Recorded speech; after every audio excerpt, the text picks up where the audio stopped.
欢迎来到巴巴娱乐呀频道，请订阅频道，所以大家不要错过当天最热门的新闻。我们今天的时事通讯包括以下内容：狐妖小红娘王权篇，诚意单扛能否破局？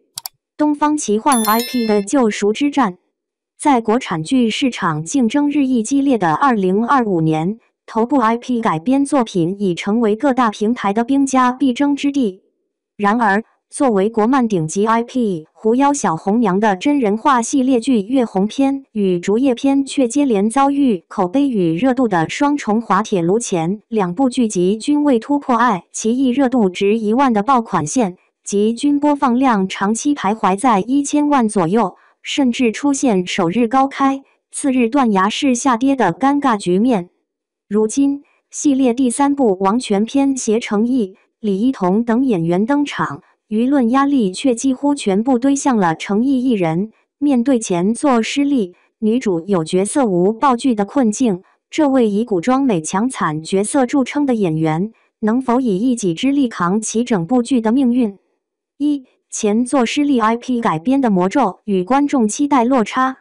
狐妖小红娘作为国漫领域的现象级 IP， 其真人化改编自立项之初便备受瞩目。然而，前2部剧集《月红篇》《竹叶篇》的接连失利，暴露了 IP 改编中的3大核心问题：剧情魔改，原著粉与剧粉的割裂之战。前2部剧集在剧情上对原著进行了大量改编，例如《月红篇》将涂山红红与东方月初的转世续缘主线弱化，转而增加原创支线；《竹叶篇》则将王权霸业与东方怀竹的虐恋情节处理得过于偶像剧化，导致原著粉吐槽人设崩塌，剧粉则抱怨节奏拖沓。这种改编策略既未能讨好原著受众，也未能吸引新观众，最终陷入两头不讨好的困境。妆造争议，东方美学与现代审美的水土不服。前作中，部分角色的妆容造型被指过度西方化，例如《月红篇》中涂山红红的服饰设计采用大量金属装饰，与原著中狐妖的柔美形象相悖；而《竹叶篇》中王权霸业的面具梗被过度娱乐化，削弱了角色的悲剧色彩。这些争议反映出剧组在东方奇幻美学与现代审美之间的平衡难题。演员适配度、流量与演技的错位选择。前2部剧集的主演多为流量明星，但部分演员的演技与角色适配度不足。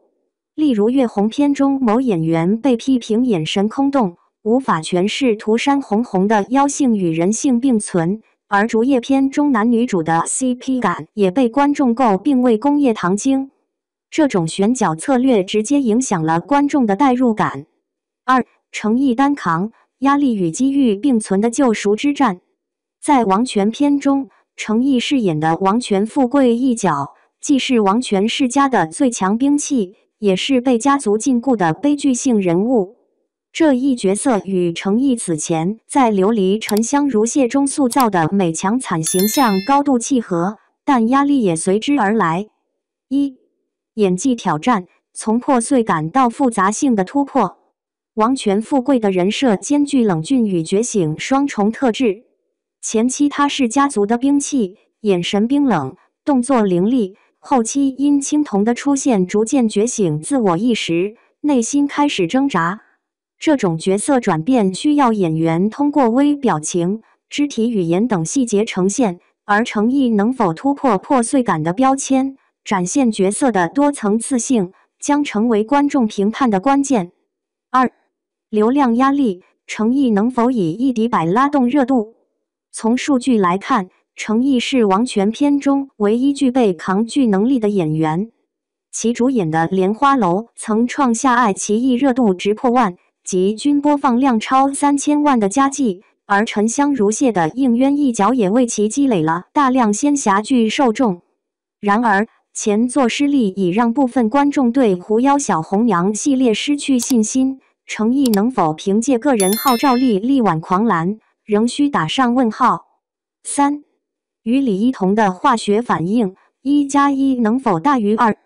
李一桐饰演的青铜侍读娘子派来的间谍，与王权富贵从敌对到相知的情感线是剧情核心。然而，李一桐虽在《狂飙》《鹤唳华亭》等剧中贡献了出色表演，却始终缺乏一部爆款主角剧。此次与程毅合作，两人能否通过演技碰撞出 CP 感，将成为剧集能否破圈的关键。3. 李一桐的破局机会，从配角到主角的逆袭。在王权篇中，李一桐的青铜一角既是妖族间谍，也是自由觉醒者，其人物弧光与李一桐过往的白月光类角色形成鲜明对比。这一角色对他而言，既是挑战，也是机遇。1. 角色适配度，从温婉到妖媚的突破。李一桐的古装扮相以清冷感著称，但青铜一角需要他展现妖媚与纯真的双重特质。例如，青铜通过蛛丝为王权富贵展示外界风景时，眼神需透出狡黠与温柔；而后期觉醒自我意识时，则需通过台词与肢体语言展现角色的坚韧。这种表演层次对李一桐而言是全新尝试。2. 与程毅的对手戏能否擦出火花？剧中，青铜与王权富贵的情感线以双向救赎为核心。例如，青铜用蛛丝为王权富贵编织外界风景的场景，需通过细腻的表演传递角色的孤独与渴望；而两人在苦情树下签订转世续缘的高光戏份，则需演员通过眼神与肢体语言展现一眼万年的情感张力。李一桐能否与程毅形成1+1=2的化学反应，将直接影响剧集的口碑。3. 爆款前置能否打破有角色无爆剧的魔咒？李一桐的代表作《狂飙》中，他饰演的孟玉虽深入人心，但并非主角；而《鹤唳华亭》的骆文熙则因剧集热度不足未能出圈。王权篇作为头部 IP 改编作品，若能成功，将成为李一桐首部爆款主角剧，为其演艺事业打开新局面。4. 剧集破局能否打破 IP 改编的三重门？面对前作失利与观众质疑王权篇若想逆袭，需在以下3方面实现突破。1. 剧情还原，尊重原著与创新的平衡。剧组需在保留原著核心情节如转世续缘、苦情树设定的基础上，对支线剧情进行合理改编。例如，可增加青铜与王权富贵互动的细节，展现两人从敌对到相知的情感变化，同时避免过度原创导致人设崩塌。2.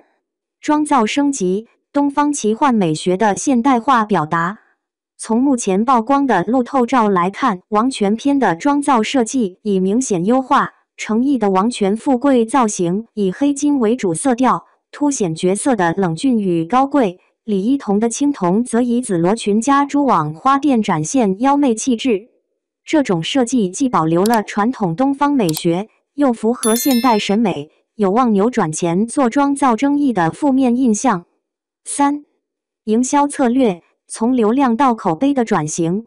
剧集需避免前做过度依赖流量的营销模式，转而通过演技高光片段、剧情名场面等话题吸引观众。例如，可重点宣传程毅与李一桐的对手戏片段，或青铜用蛛丝编织风景的特效场景，以内容而非流量引发讨论。程毅能否创造奇迹？在狐妖小红娘王权篇中，程毅的单扛既是压力，也是机遇。若他能凭借演技突破美强惨标签，与李一桐擦出 CP 火花，同时剧组在剧情、妆造与营销上实现全面升级，这部剧或将成为2025年国产剧市场的黑马。然而，若延续前作魔改剧情、妆造争议的老路，即便有程毅的加持，也难以打破 IP 改编的三重门。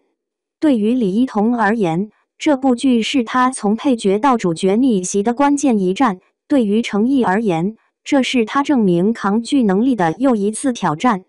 在这场救赎之战中，观众期待的不只是爆款，更是一部能真正诠释东方奇幻美学、传递人性深度的诚意之作。